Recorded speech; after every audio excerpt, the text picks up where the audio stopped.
Hey, Brian Hamrick here, and we have a special episode for you today that hits very close to home. I'm here with Alex Jarbo, who is my partner in a vacation rental resort property that's located in Asheville, North Carolina. Many of you are aware that about a month ago, Asheville was hit by Hurricane Helene, which has just devastated much of the area, a lot of homes and communities. And really, it caused devastating floods, like thousand-year floods. So really, really bad situation. And luckily, our property, which is called Engadine Inn Cabins, it was completely fine, was untouched by the storm. We didn't even have a tree fall on our 14 acres. So that we were very lucky there. But that has allowed us to be kind of a focal point for helping the rest of the community. And I brought Alex onto this conversation because Alex, you've been frontline. You're down there in Asheville. You're staying at Engadine Inn Cabins right now. Give us kind of an update on what's going on in the area. And by the way, we're recording this on October 31st, Halloween. So Hurricane Helene hit on September 26th, September 27th. So just over a month now. And the next day we had about noontime, we had completely lost internet, cell phone service, electricity, and we had some water, but we also lost water towards the end there. And that was at our personal house, which is about 25 minutes away from Arden. We didn't really understand the extent of everything because everyone was so disconnected. Like our cell phone towers were shut off for like 4 days. And shut off meaning like they were probably damaged with all the electrical issues that happened. So my wife and I left the house, started to drive around, and really understood the extent of the damage. We couldn't even leave our area because of the amount of trees that had fallen. Luckily, our house also on the where we live, it was also fine.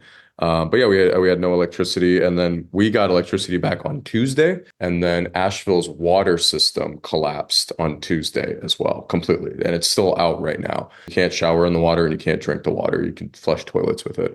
Tuesday was also the day I was able to get out and check on all the properties because I have my 5 other properties in the county and then Engadine as well. When I actually got here on Tuesday, Engadine had electricity. All of our properties are on well water, so if we have electricity, we have well. Made the decision to bring my wife and our dog here to Engadine, and then we've been living here since. So, Alex, how soon after you and your wife moved to Engadine did you get in touch with aerial recovery? And Yeah. tell our listeners and viewers who aerial recovery actually is. The Tuesday where we got internet back, my wife was showing me an Instagram post of Horseshoe Farm, which is across town. It's another wedding venue.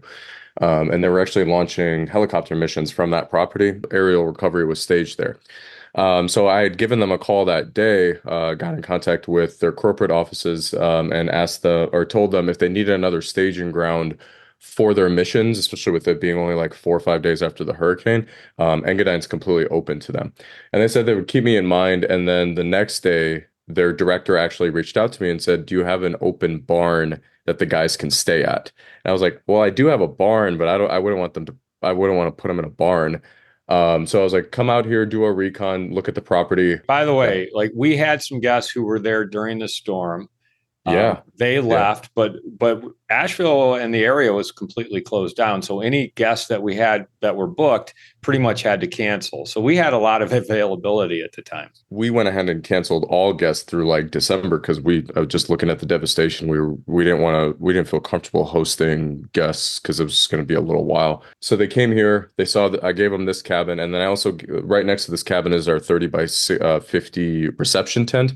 Where at that time it was like 70, 75 degrees. So we put the sides on it and they said they can stage and sleep in there. And then I'd asked them how many people for how long. They said about 1 week because Aerial Recovery is a nonprofit that mainly does rescue work. And they also do a lot of anti-human trafficking. Like that's mainly what they do when they're not doing disaster relief. Yeah. Yeah. And by the way, if anyone has heard of or seen the movie The Sound of Freedom, Yeah. which was a big hit a year ago.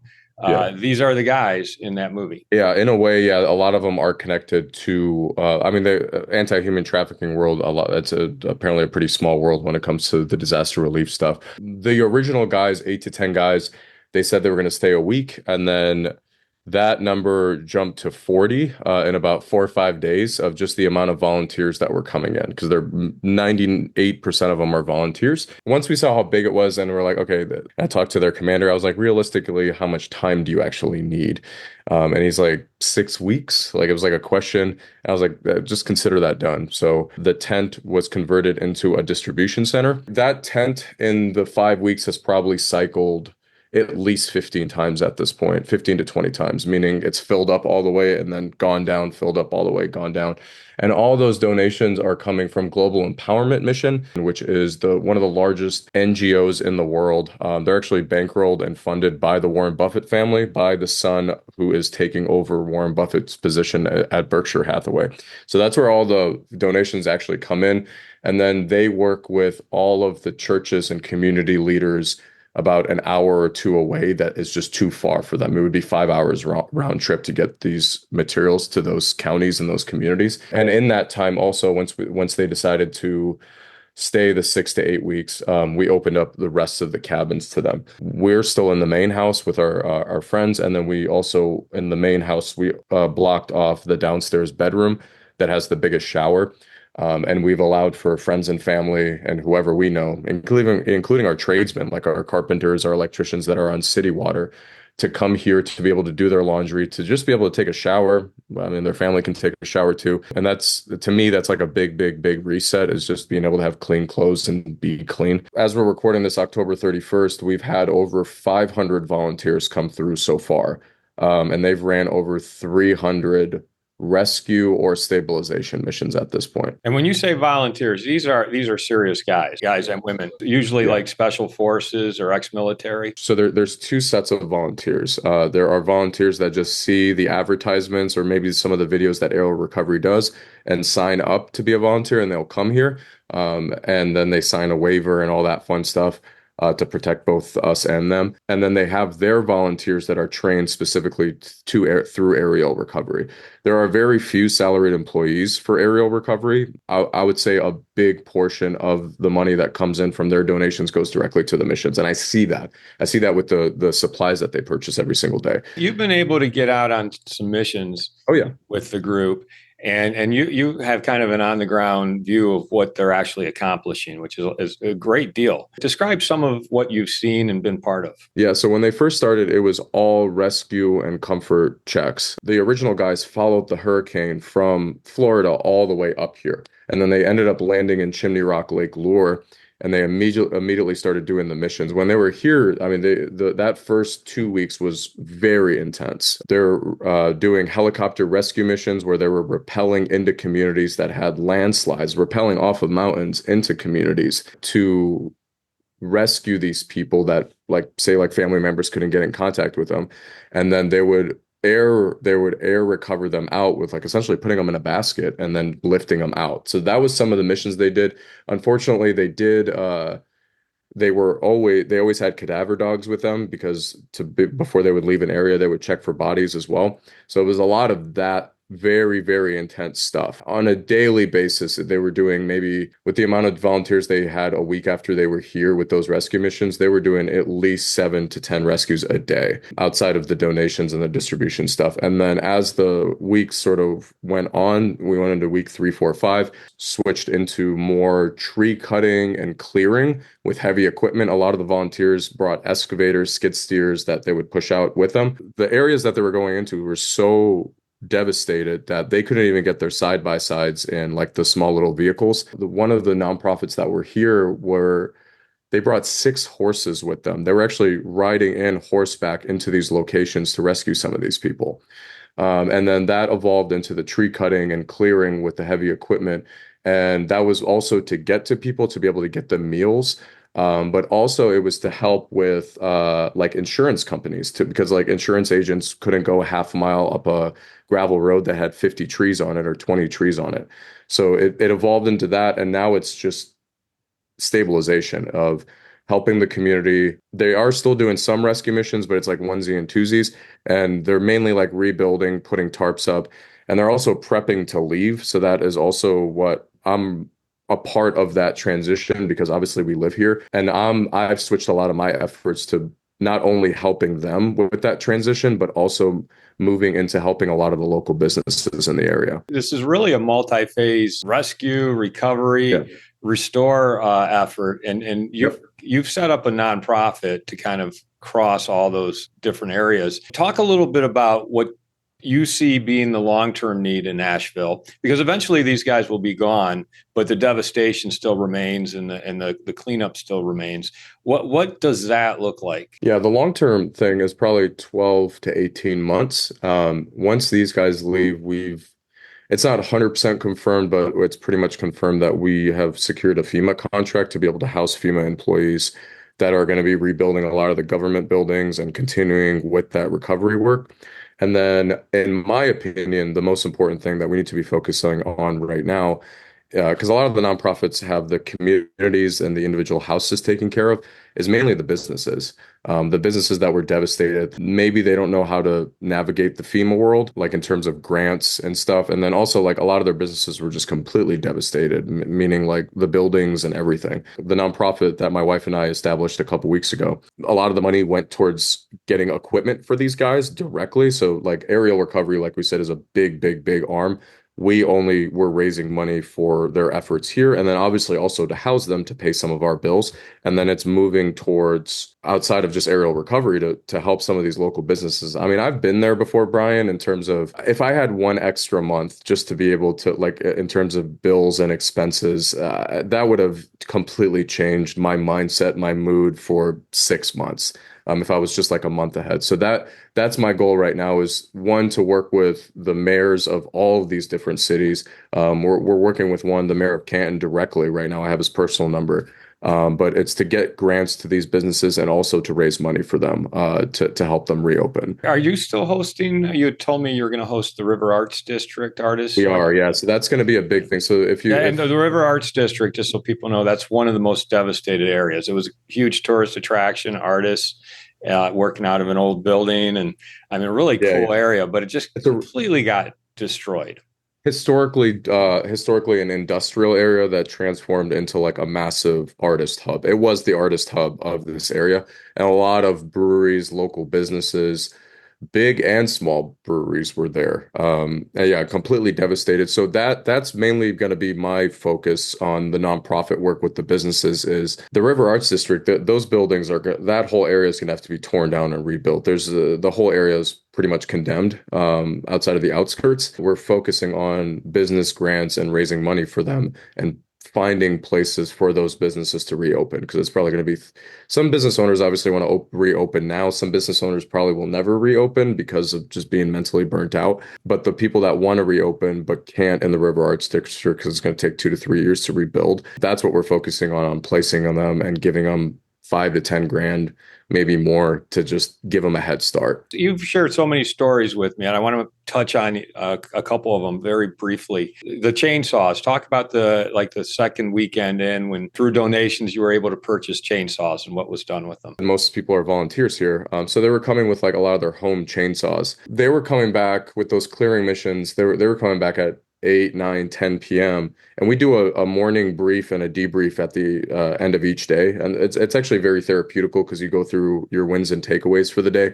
Every single person does. Coming back at 10 and leaving at 7 is pretty aggressive. When we incorporated the nonprofit and got our first $10,000 worth of donations within the first 48 hours of just reaching out to our network, we immediately used that money to purchase them 10 grand worth of commercial chainsaws. They're actually sitting right there. There's like 8 of them right there. They went from coming back at 9, 10 p.m. to coming back at 3 p.m. The whole reason that nonprofit originally was created was to be able to raise money and use it that day, compared to having to wait for their nonprofit and there's no issue with that. It's just to be able to delegate that money for it to come down 4 or 5 days. We're able to raise the money and then go push it out. And then it's the same thing now. Whatever money comes in, we have a big goal of $250,000 to raise. Whatever money comes in, we know the business owners that need help, and we vetted all of them as well. So we'll be able to push that out immediately. Last weekend, I think you raised $25,000 in a Yeah. a Home Depot parking lot. Talk about No, that. it was a Camping World parking lot. So there was a gentleman from Patriot Gear that was staying in the main house with us. Phenomenal guy. He did a big raise that sort of went viral very early on. And we teamed up with him and Aerial Recovery to donate a 6-person RV to a family that lost their business and their house in the same day. And they were actually sleeping on a tent on the land that their house used to be on. It was also their son's birthday, and then in the next month, all 4 of their kids' birthdays was within 30 days. So we got them birthday gifts, we got them birthday cake. I'm sure we'll attach the video that we did there because it's gotten over 10,000 likes between the 2 videos that we posted. We were touring and looking at different RVs at Camping World while we were raising the money in their parking lot. So we were like, my buddy and I, me and Mickey, who's like my second half when it comes to my best friend, we were literally raising money as we were looking at different RV park models. We essentially paid for the RV with cash because we were waiting for the wires to come in, and then we delivered it that night. Just amazing stories of how you've been able to help out in the area, and the group that we're hosting, just how much good they're doing. I'm going to leave with one more story, Brian. I didn't even tell you this story yet. So this happened last week. There's a video that they did on it too. As one of the crews was coming back to Engadine when they were done for the day, they had seen a gentleman. There's a bridge overpass that usually cross when you're coming to Engadine off the exit. And they had seen like someone sort of standing there, and it looked a little weird to them. So they actually turned around and went up there. It turned out to be a Navy veteran that was actually. They started talking to him. He was bawling his eyes out. And he told them that he was going to commit suicide that day. And they actually talked him down off of the bridge and brought him to Engadine and just hung out with him. Or they do a fire every single night to do that debrief. And they brought him here, hung out with him for 3-4 hours. So he was around other veterans, took him home, and then checked up on him the next day. They actually I think they brought him $2,000 or $3,000 that they surprised him with as well. He was having a very rough time. He had lost a lot of stuff in the hurricane as well. And that was sort of something that was going to set him over the edge. Aerial Recovery also has another nonprofit called Heal the Heroes that they do these retreats on a private island every 3 months. They actually secured a spot for him that day to be able to do Heal the Heroes. And he's actually out there as we're recording this because one of their classes started 2 days ago. So that was another... Getting choked up talking about it. Just another story that happened there. Yeah, that's amazing. I mean, just real life and death stuff going on, as a result of this hurricane and the devastation. And, I think it's great that we're able to help out with Engadine Inn Cabins and host this group. But it's not just what's going on now, it's what's going to be ongoing. And that's why you started your nonprofit. Tell our viewers and listeners a little bit more about that, what the scope of it is, and how they can donate if they so choose. We established that GoFundMe link, and that I'm sure is going to be linked somewhere here. Yeah, we'll make sure it's in the show notes. Yeah, and then if we wanted to, if they're like, we had larger donors as well that either didn't want their name to show up or just didn't even want to donate anonymously through GoFundMe, they can also reach out to us directly, and they can wire the money. Which most of our larger donations of the anywhere between 5,000 to 20,000 have come from just direct wires to the nonprofit. Yeah, because GoFundMe is great, but sometimes it takes a little while to get the funds. Yeah, sometimes it takes like 4 to 5 business days to get that money compared to same day wires, which we can get the same day, if not the next business day. And what is that money going to be used for? I mean, I know some of it is for Engadine because we got to keep the lights on while we're hosting everyone. But a lot of it, the majority of it is going out into the community. So talk about the kind of the long-term goals for the long-term goal right after Aerial Recovery leaves, we're going to be throwing... Party is the wrong word, but a massive get together for all the businesses that were affected. The mayors of the different cities are going to be here just to shake hands and tell them like, hey, if you want to move to our city, or if you just want a location to be able to operate and open businesses now, we have that for you. And then a lot of that money is going to be going to those local businesses to be able to give them a head start. So like I said, our goal is $250,000. With how quickly we raised that 25 to 30 grand for that RV in the day, that day we gave it out, I'm very confident we can hit that. It's just we need those larger donations to be able to get to that point. It's a lot of work to be done, a lot of good still to be done. But we need some funds. So there's the GoFundMe, which we'll put a link to that. If Yep. someone wants to wire a larger amount, you or I can provide that Yep. information. We'll definitely coordinate that. There's also we have some Instagram pages that people. Is Instagram the best way to Yeah. kind of Yeah, follow the Instagram progress? and Facebook, they're both connected. So yeah, so you can look up Engadine Inn and Cabins to see that RV that we donated, the last two posts that are also pinned to the top of the pages. You can see some of the work that we've been doing, and then Aerial Recovery is also tagged in those posts. I mean, here's their name if you guys want to look them up as well. But yeah, the Aerial Recovery and then Engadine Inn and Cabins are the two handles. And you had recorded something with one of the gentlemen from Aerial Recovery that I'm going to tack on at the end of this episode here. Alex, I appreciate you coming on to talk about it and put out the direct appeal. We are looking for donations, and those donations are being put directly to use to help the community and the Aerial Recovery right now who's staying at our property. Thank you very much, Alex.